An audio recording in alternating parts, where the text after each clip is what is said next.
మీరు ఆలోచించాలి. Okay, so live food in the sense which is given by the nature, all the natural food which is full of minerals, calcium and all sort of ingredients including fiber and alkalinity. So ఈ type food మీరు తీసుకోవడం start చేయండి. And దాంతోపాటు మీరు daily బేసిస్లో 1 hour exercise చేయండి. And ఖచ్చితంగా మీరు చేయాల్సింది ఏంటంటే డైలీ బేసిస్లో మిల్లెట్ తినడం స్టార్ట్ చేయండి. ఇది చాలా కామన్ విషయం అన్నమాట.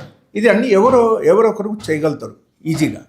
అండ్ దానిలో మనం చూడాల్సిన విషయం ఏంటంటే లైక్ ఒకరికి ఇన్ కేస్ సపోజ్ బాగా మెడిసిన్స్ వాడేసి వాళ్ళకు బాడీ బాగా వీక్ అయిపోయింది, సో ఇమ్యూనిటీ డెవలప్ చేయాలి అక్కడ. ఓకే, అండ్ ఈ ట్యాన్ మొత్తం మనకు ఫేస్ నుంచి వెళ్ళిపోవాలంటే I will tell you, like if you are going for a natural aloe vera juice